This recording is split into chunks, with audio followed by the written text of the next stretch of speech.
Well, we may as well get started here. Okay.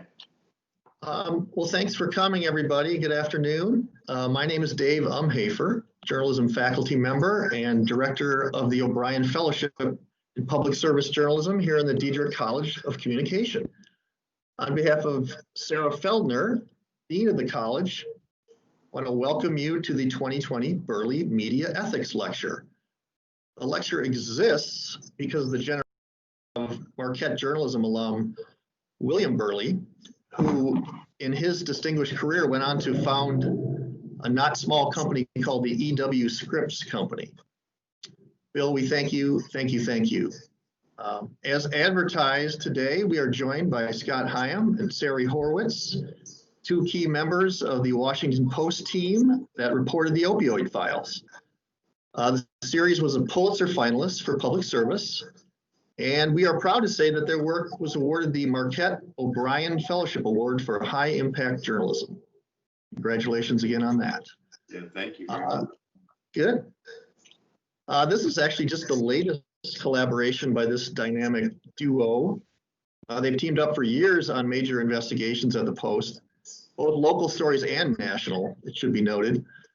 Together and apart, they have earned dozens of journalism awards.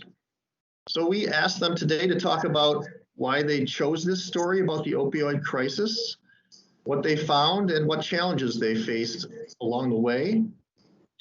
And just a quick presentation note, after they speak, we're going to have a long Q&A session moderated by two Marquette student journalists, Natalie St. Ange and Christopher Miller.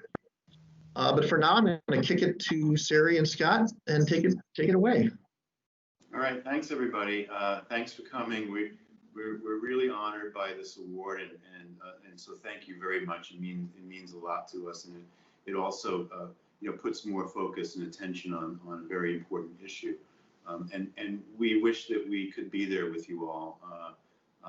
And we're writing a book together now, and maybe after our book comes out, you'll have us come out there and we can meet with all you and hang out. We really love that. Sometimes you pick a story and sometimes a story picks you. And that's what happened with this story. It kind of picked us.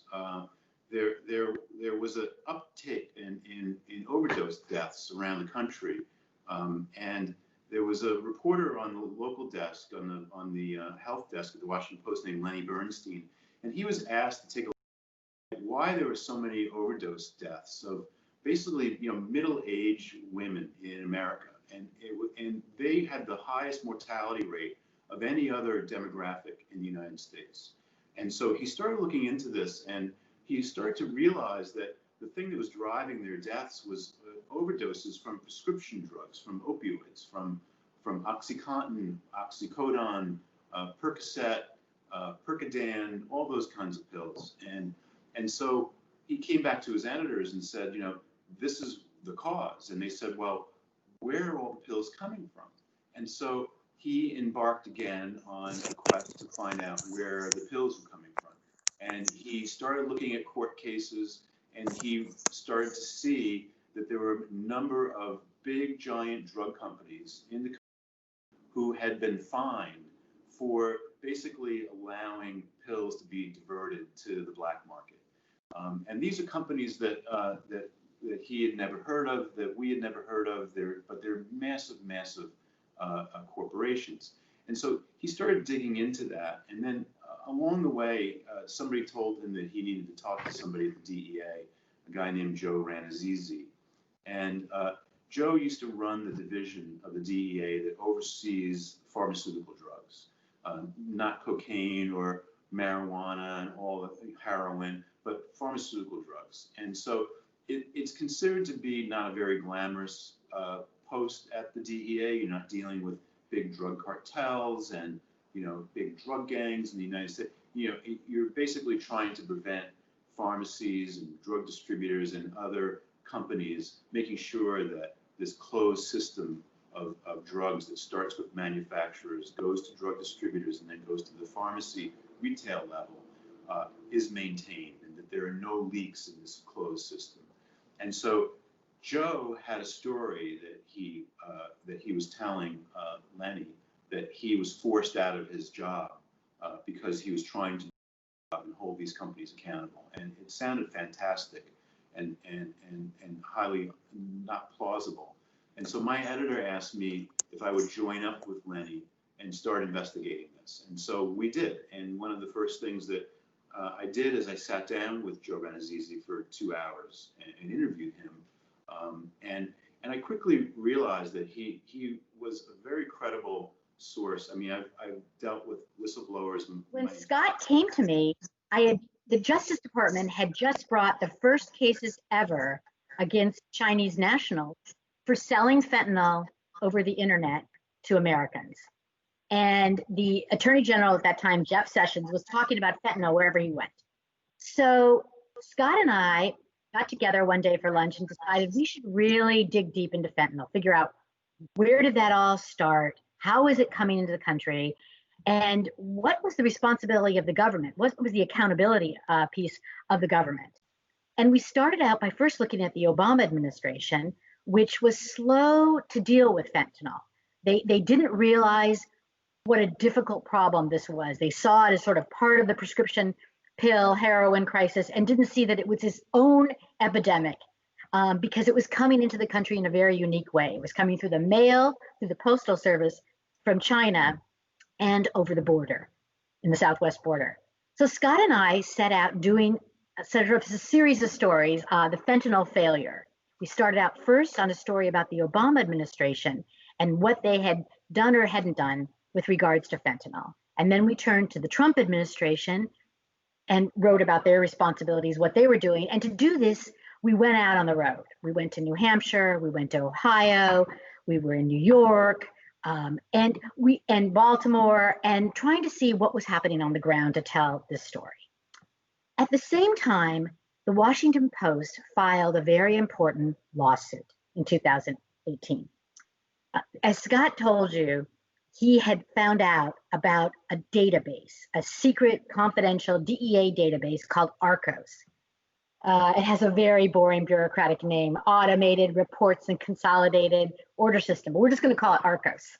And that secret database basically followed the track of every single pill from manufacturer to distributor to pharmacy, and really is a roadmap for the opioid epidemic. And we wanted to get that. And so Scott had filed a FOIA, Freedom of Information Act request that had been denied by the DEA. The Washington Post decided to file a lawsuit.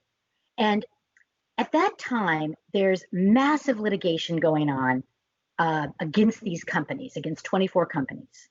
About 2,500 cities, towns, counties, Native American tribes had sued these companies for their role in fueling the opioid epidemic. And all these lawsuits have been consolidated in Ohio, in Cleveland, Ohio, in something called the MDL, multi-district litigation. And as part of that litigation, the judge in that case had given the parties involved the ARCOS database. And so the Washington Post's argument was, if they have this ARCOS database, and this is a public court case, the judge had put this under seal, so no one else could see it. So we argued in a lawsuit that the public should be able to get this information. So that lawsuit is going forward. But as a side note, let me just say the Washington Post went to try to find a lawyer to bring this lawsuit in Washington. They went to all the big law firms, and all the big law firms in Washington were conflicted out. They couldn't do this because they were representing the drug companies involved in all this litigation. So we went to a lone practitioner in Ohio, Karen Lefton, who took this case on. And we sued, and it went to Judge Polster in Cleveland, Ohio, who denied the request and said, no, we could not have this data. The Washington Post appealed, and this is important in our story to show you that it's a very important tool sometimes to have to be able to sue, to get information. We appealed to the Sixth Circuit, also in Ohio. And that's going on at the same time as Scott and I are working on our fentanyl series. And I'm out there because Scott and I are trying to do a story about how fentanyl is coming into the country. And one of the ways is across the border, hidden in cars and on people. And I am out there, and I get a phone call from Scott and from our editor saying, you have to drop everything and come home right now, because the Sixth Circuit has overruled the Judge Polster and said we can get the ARCOS database. And I'm like, no, I'm here in 26 lanes of traffic with dogs that are sniffing drugs. And it took so long to get permission to get there from US Customs and Border that the last thing I wanted to do was drop the story and come home. But our editor and Scott told me, sometimes you just have to follow. You have to follow where the story goes. And so I left the border, flew back, and we find out that in about 2 days or so, we're going to get this data, this massive amount of data, and we try to get ready for it. And it was so large, the amount of information that was coming out of this DEA database, that when it was put online, there's something called PACER, which is the court system, when they put a motion up that the public can read, or when they put this database up, the PACER system kind of crashed. They couldn't even handle all the data. And the Post had to get like a super duper computer to handle it, because it was 370 million transactions that had to be run through our computer. And then once we got it, we had to figure out, what does this mean? And so at that point, it had only been sort of Scott and I working on this. And the Post, this is what was so great about the Washington Post, is they assembled a team of people from all over the newsroom. The investigative team, the health staff, graphics people, video people, photographers, to come together as a team. And I'd never seen this at the Washington Post before. It was really quite astonishing to come together and look at this data and figure out what stories we can get out of it.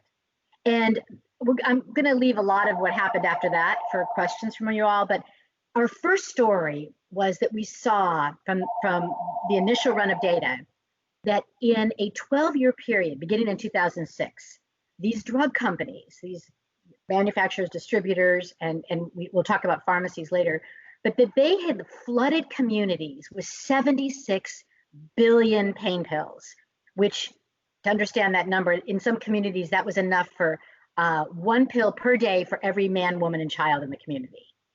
And when we got more data later on in our reporting, we got 2 more years of data, it grew to 100 billion pills. So the first thing we do is report these numbers. Then we overlaid that data. We have someone we worked with who's an amazing wizard with numbers, a great data guy named Stephen Rich, who's part of this whole project.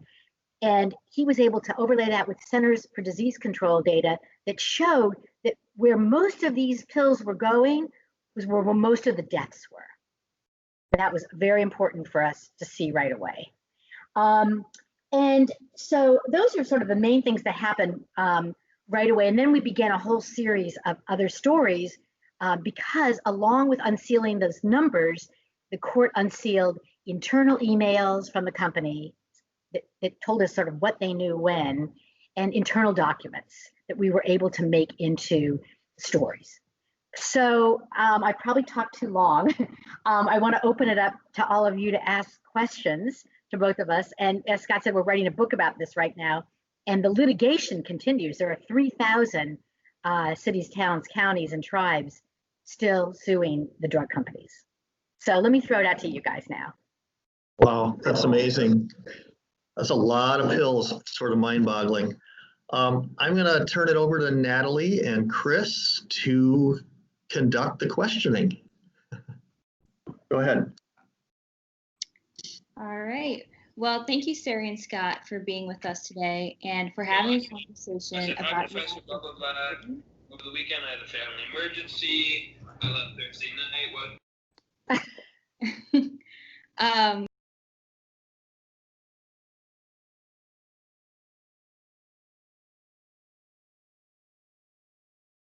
Natalie, you're muted.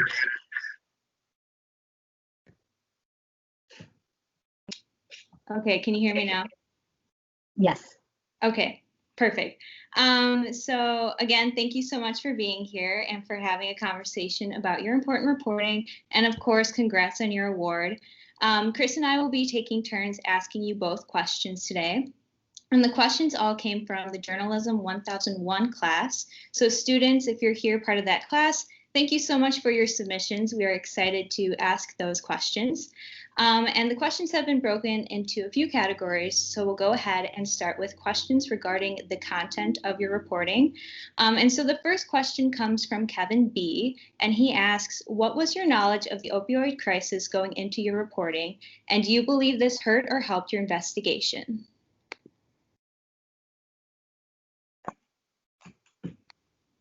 And this can be for either of you. I think, Scott, are you talking? I think you're muted, Scott.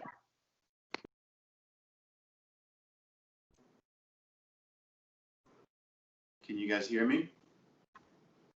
Yes? Sarah, can you hear me? I can hear you. I had very little knowledge of the opioid epidemic, except for the fact that I had a couple of friends who lost their kids.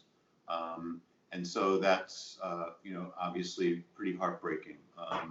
And I had a couple of family members who had some serious drug problems. And so I was familiar enough to know that these are highly addictive and very dangerous drugs. But I didn't know anything about the drug distribution network, the manufacturers. I, like everybody else, knew about Purdue Pharma because there, very early on, there was some revelatory work done by other reporters, particularly a guy named Barry Meyer at the New York Times, who wound up writing a book called Pain Inc., which, if you haven't read it, it's kind of required reading, and it's all about Purdue Pharma and how they changed the entire narrative about pain in America, and that it was okay to take pain pills. And so I think it always helps to come in to a story without any preconceived notions. I mean, sometimes you can't help but have a background in whatever it is that you're covering, and sometimes that really helps. I think as an investigative reporter, we are constantly thrown into things where we have to become subject matter experts fairly quickly. And I really enjoy that because I try to find who are the people in this universe who know more than anybody else about the subject. And I get to go to school all the time. I feel like I'm in graduate school with every story that we work on. And then this one's no different. And what you quickly learn is no matter what you're reporting on or what you're investigating on, there's always a community, a tightly knit community, and they all speak to each other. And if you can find that community and tap into it, you suddenly will get an incredible education about your subject matter. So in this case, it was the DEA.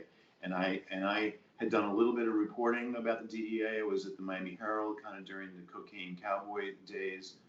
So I had dealings with the DEA, but nothing like this. So I really got to know a lot of hardcore, long-time DEA people.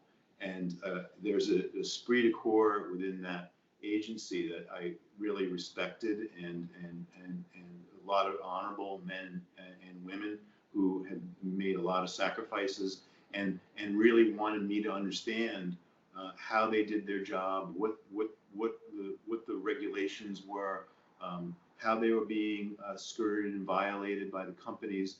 And so it was a great learning process for me at first. And then when Sari came onto the project, I think that she probably found the same thing.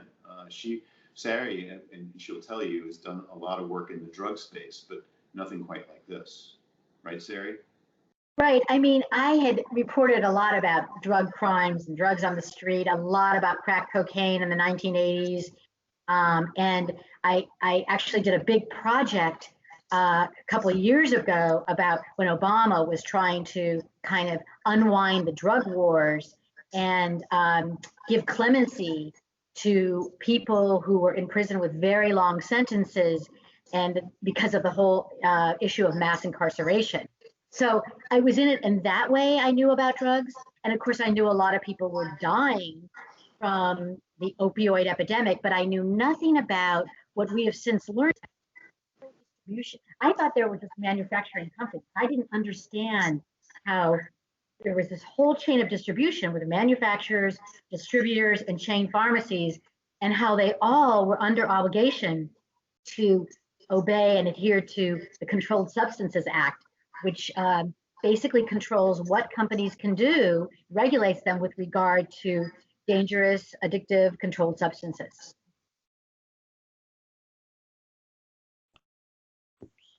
Great. Thanks again for joining us, Sari and Scott. I'm Chris.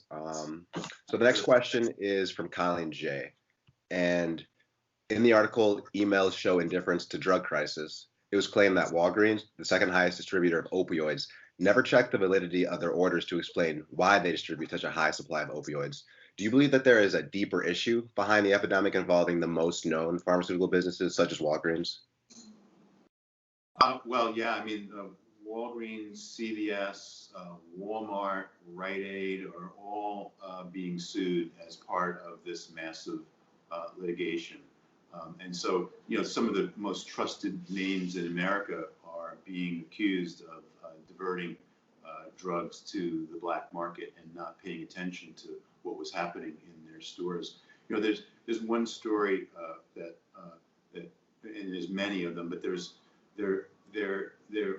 one that kind of sums up kind of what was happening in the 2000s in some of these big chain pharmacies. They were making a lot of money through the sale of opioids, and there were two stores in particular in Florida that a lot of drug addicts and drug dealers who all, again, because they were in a community, all talk to each other, and they know where to go get their prescriptions filled. And a lot of these prescriptions were filled by corrupt doctors. They paid cash for these. These people did not have any problems that they needed opioids, you know, for surgeries or anything else. They were just getting illegal prescriptions from corrupt doctors, mostly in South Florida. And then they would go to this pharmacy. It was a CVS pharmacy in Sanford, Florida, and in the parking lot every morning, it was like a rock concert. There were all these people waiting for the store to open up in these cars with out-of-state license plates, and all these sketchy people sleeping in their cars. Well, they obviously were looking like drug addicts based on the surveillance the DEA was doing. And then the doors would open up, there'd be a line out the door, and all these people would come in with their prescriptions and get them filled. And so when the DEA finally intervened and started questioning this store, they went to the head pharmacist and said, you know, don't you understand what's happening here?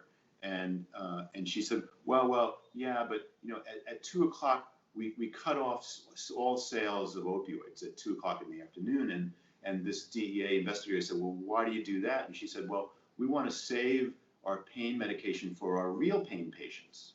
And so that in crystallized like what they knew in these pharmacies. They knew exactly what was happening. And they have a responsibility if they feel that there is a prescription that is fraudulent, or if somebody is coming in from an out-of-state license and they look like they're high on drugs and they have a prescription that's written by somebody that's 300 miles away, well, that's suspicious and they're not supposed to fill that. But they were filling those prescriptions all day long. And a lot of these pharmacies were doing that across the country. And if you look at the opioid files, as Sari was saying before, you can put in your hometown, your home county in our website. It's public facing, and you can see how many pills came into your community from which manufacturers, which distributors, and what was the #1 pharmacy in your town. So we did that as a way to hold these companies accountable and for the public to see what exactly was happening behind the scenes of this epidemic. Yeah, and kind of follow up to that question. Puneet S. asks, were you shocked when you learned that a big company like Walgreens contributed to the painkiller crisis? I don't know. Maybe at this point in our careers, we're not shocked by a lot of things anymore. But you know, look, these are Fortune 500, in some cases, Fortune 50 companies. And so I think it's a little unsettling to a lot of people who have lost their loved ones to see now what has happened and what these companies knew and when they knew it. And I've had a lot of people call me, and a lot of people have called Sari and all the other members of our team to say how devastating this information has been to them. So yeah, it's a little surprising that companies that are supposed to be protecting the public were not doing their jobs. So this question is from Micah C. Sari, overprescription of painkillers by doctors is a clear contributor to this epidemic.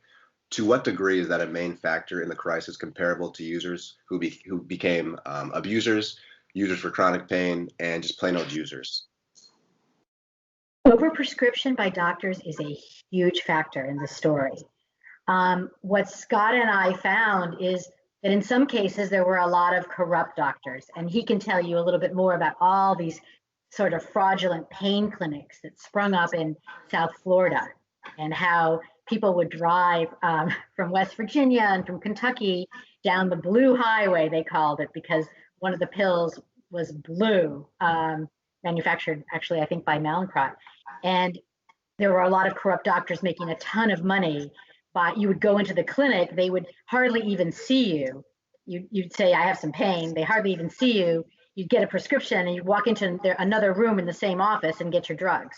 So there are a lot of corrupt doctors, but there are also doctors who maybe have been well-meaning doctors, but what we found and we wrote about was the intense marketing efforts by the companies to convince doctors, especially in the early 2000s, late 1990s and the early 2000s, that it was okay to prescribe opioids. Up to that point, doctors had learned in medical school and believed that pain pills were addictive. And these companies trained their sales forces. And you can read it, there's been a lot written about what Purdue did it with regards to its sales forces, but also Johnson & Johnson. There was a big trial where a lot of this came out in Oklahoma, where they trained their sales forces to go and to talk to the doctors, to take them to lunch, to take them to dinner, to take them to concerts, and to tell them that your patients, the chance of getting addicted is less than 1%. And there's an incredible story that we've written about where this less than 1% came not from a study that was done, but by a letter that a doctor wrote in the New England Journal of Medicine in the 1980s. It was like one paragraph, and it was something he was seeing in a hospital where a group of patients in a controlled environment in a hospital, a small percent were getting addicted. And that became the cornerstone of this less than 1% addiction argument to doctors. And doctors were taking the word of these sales reps. So doctors play a huge role in this.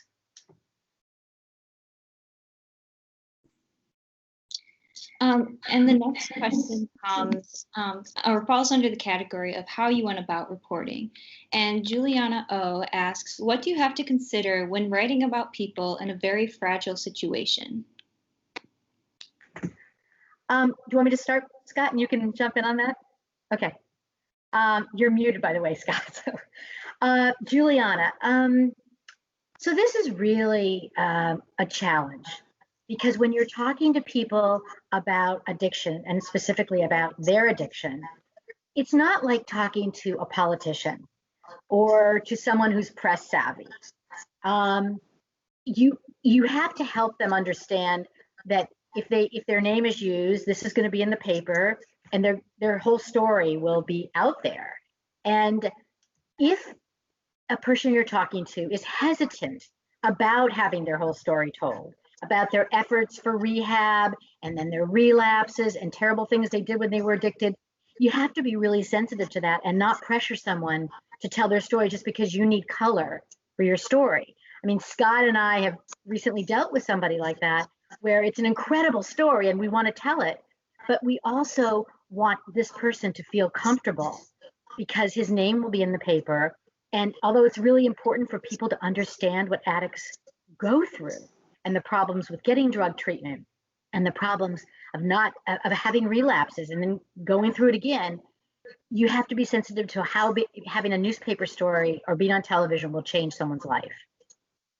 And Scott, you want to add anything to that? Only that I think it's probably one of the most important skills that a reporter needs to have, in addition to, curiosity and a sense of outrage and wanting to hold people accountable,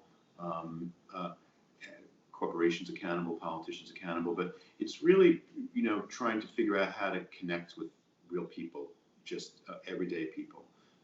And that's something that only you can't be taught that in journalism school. You can't learn that from any book. It only comes by doing it and by by being passionate about what we do. All of us as reporters or budding young journalists, and also having a compassion for people, and understanding what they're going through. What might motivate them to talk? What would be why their voices are so important, and then also protecting people from themselves. I mean, there are some people who want to tell us things and go on the record, and sometimes I feel like I need to protect them from themselves because some of the things that they might do would destroy their lives. And because we've seen how this can play out sometimes, so it's a tricky balancing act between informing the public, but also being really mindful and careful with sources. And I think that the more mindful and careful you are with sources, the more sources you'll get in the course of your career, because people can smell bullshit and people understand when you're a for serious person. And you really want to tell their story and be accurate about it and be fair about it. And then people tend to talk to each other, and so you start to get a reputation, particularly if you stay in one place for a long time. So if you guys stay in Milwaukee, or if you go to Miami or Washington or New York and you work there for a certain period of time, you start to get a reputation as somebody who is a straight shooter and somebody who can be trusted. And so Sari and I feel like we've accomplished that to a certain degree. So it's a really important skill, I think, to have as a journalist.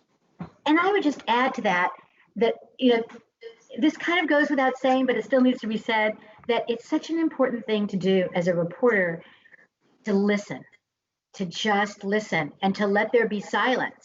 Sometimes in an interview, there was a team of reporters and videographers who went to Southern Virginia shortly after this database came out to try to talk to real people and tell them what we had found out in terms of the number of pills and going into their community. And it's a really incredible video. I would highly recommend checking it out. It's on our website.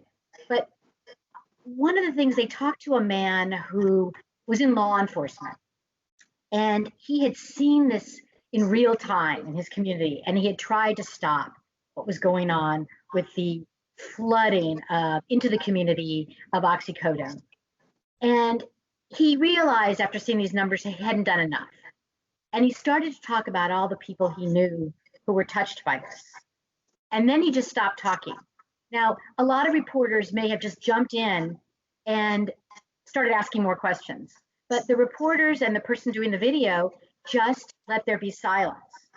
And he just started breaking down in tears. Because sometimes when there's silence, you let people sit with their emotions and feel what they're talking to you about. Realizing that these are people who have gone through very difficult situations. So that's the only thing I'd add, but it's just very important to just try hard to listen. That's interesting. I think the importance of silence in an interview is a big thing that people often overlook and try to sort of fill the void. So thank you for that. piece of information. This question comes from Ava M. It's more about structure. So when you go about creating this big piece of work, how do you attack narrative structure, or do you even think about that? Do you think about a beginning, middle, and end, and how those elements impact the message you're trying to communicate? And this is for either of you. That's a great question. It's very topical because it's exactly what Sari and I are doing right now with our book. I think it's really important to always think in terms of narrative structure, whether you're writing a 500-word story or a 60,000-word book, and because you need to know where you're going all the time as you're writing. So we're big fans of putting together timelines, whether it's a quick story on deadline or a story for the it's an enterprise piece, or for a longer investigative story, to put together a timeline, and then to start looking at in that timeline pivot points, moments that are really important, and start thinking cinematically in terms of scenes and what you need to build a scene so you can bring your reader into that story and put them in that place and in that moment in time. And then the other thing that we always try to do is to look for themes. So when you have massive amounts of information, like we did with the opioid files, it was more information than the Post had ever gotten in the history of the news organization. Watergate, obviously, because that was just like paper, but more than the Snowden files, more than any other project. And so how do you divide up the stories? Well, you divide them up thematically. So we started looking at the themes that began to emerge. And so Sari had mentioned one of them. Where were the highest concentration of pills, and how did that correlate with the CDC mortality data? So that was one theme. What kind of impact did this have on cities? So we looked at Philadelphia, we looked at Baltimore. What kind of an impact did this have on small communities? What about the pharmacies? What about these drug distribution companies? So we did stories that focused just on the drug distribution companies. What about the manufacturers? Everybody knows about Purdue Pharma, but a lot of people have never heard of Mallinckrodt. How many people have ever heard of a company named Mallinckrodt? Well, they're the largest manufacturer in the United States of oxycodone. And you would never know it because nobody's ever heard of them. And now they're filing for bankruptcy because of all of these lawsuits against them. So I think those are the main things we look for. Look at timelines, you look at scenes that you can build in your story, and you look for themes that can carry, that you can organize your material around those themes. Definitely a lot to organize there, but this question comes from Natalia M. Is there anything that you would change regarding how the story came out and how the reporting was done? Sorry, how the story was.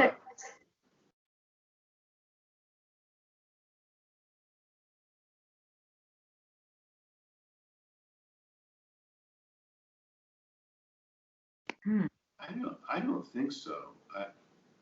No, I mean, you always want more time, believe it or not. We have a luxury of time now because we're writing a book. But these stories, once the litigation started, it became very competitive. We're competing with the New York Times, the Wall Street Journal, Reuters, Bloomberg, everybody. And so there's a lot of pressure to get these stories out quickly. And when you have the kind of data we had, but also all these internal emails and documents, and you're kind of rushing to quickly get the best ones up online into as you said, Chris, into a narrative structure, you always want more time.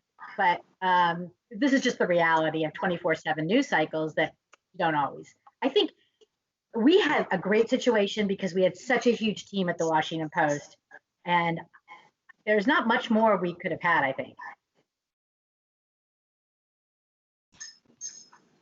Great. Yeah, I'm glad you guys kind of sort of don't have any regrets, I guess. I'm glad you kind of went all in on everything and don't feel like you need to change anything. That's always a good job, well done. So this goes more into your career path, Sari specifically, how did it feel to be a woman in a field dominated by men, especially in the 80s? That's an interesting question. Um, that's a really interesting question. I think I felt it most, not so much in the newsroom, not so much among my peers, or I guess the field of journalism, but I came up in journalism in a very old traditional way of starting out by covering night police in a big city. So I was covering the police department and I was on the street covering crime. So I felt the police department was very male dominated. And I felt the challenge more there because here you are trying to get police officers, mostly men, to talk to you. And as a reporter, getting people to talk to you is always the art of persuasion and the art of seduction, in a sense, that because you're trying to say, hey, trust me, I'm a good person, tell me your story.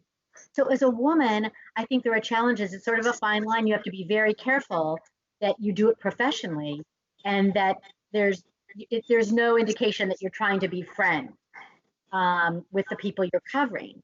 And so that's slightly tricky.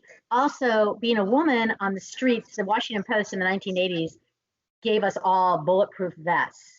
I was single at the time, and so I didn't have children to worry about. And so I would be out at all hours of at night. And there were a couple of incidents. One time my car was surrounded and someone pointed a gun at a photographer and me. One time bricks were thrown at us. I mean, things happen like that.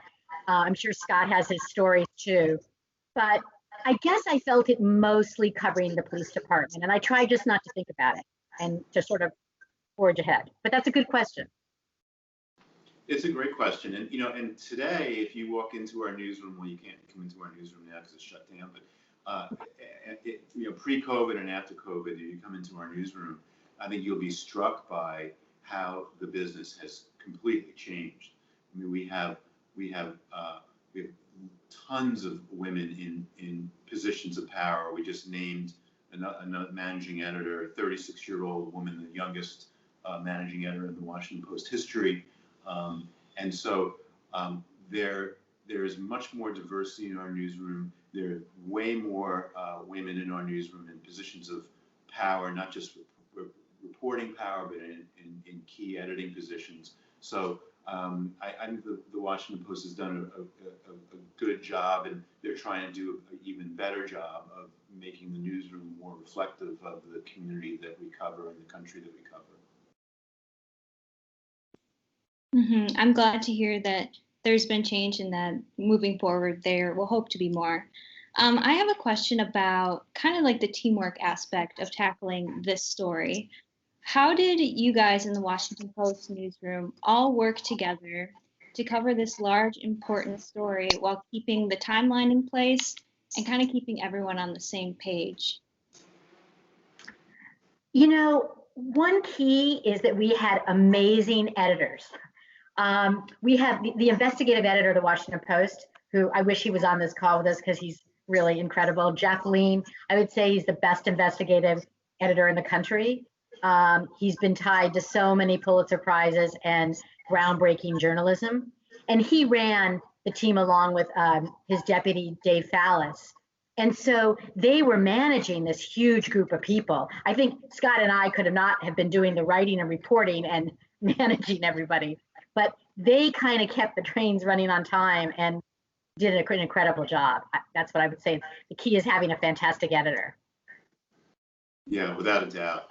It never would have happened without them, because it was just it was like drinking out of a fire hose, and so much information was coming at us. And Jeff is, like Sari said, he's a genius. He's a master tactician. He is great with strategy. He's great with figuring out reporters' strengths and weaknesses, putting together really great people on our team, and figuring out like who would do what. Division of labor is really important. And I think in moments like these, it's really important for everybody to put their egos aside. It's not about who gets credit or who gets the first byline in a story. It's all hands on deck. We all felt like it was kind of a moment in history, and a lot of people wanted to be a part of it, and we were really welcoming to have as many really great people as we could to come onto this project.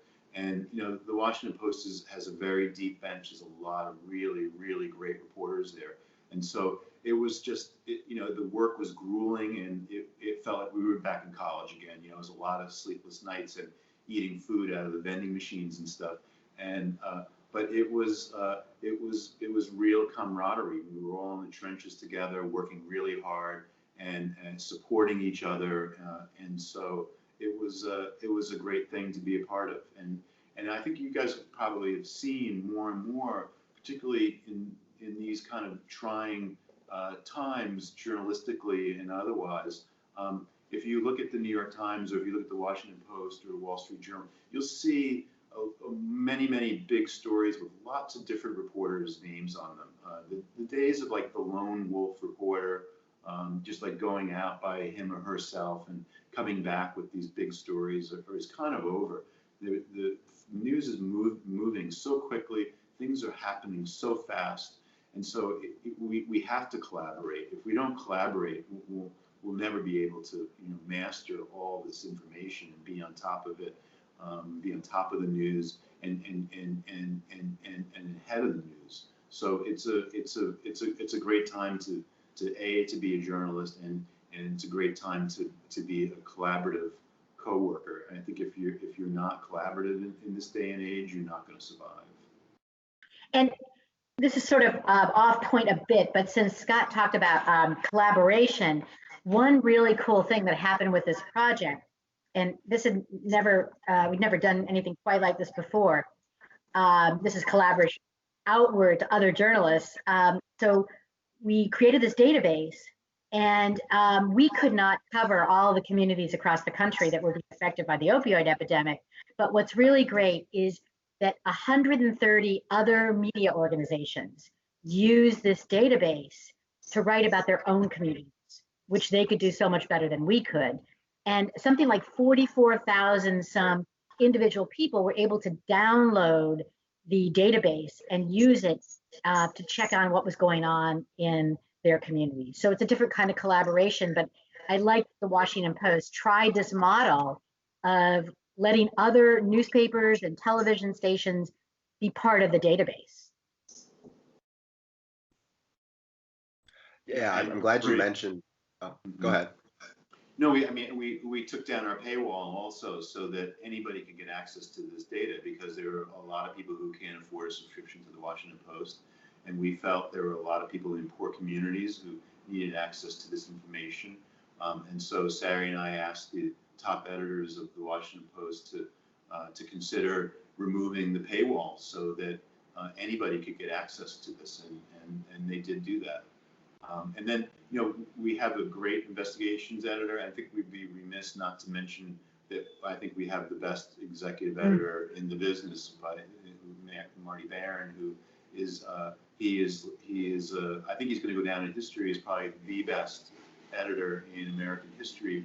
There's Ben Bradley, obviously. There are these iconic people, but Ben Bradley was just running a newspaper when he was running the Washington Post, and Marty is not only running a newspaper. We're not really a newspaper anymore. He's running the homepage, and he's running the mobile app, and he's running all the overseeing everything that goes out on Twitter.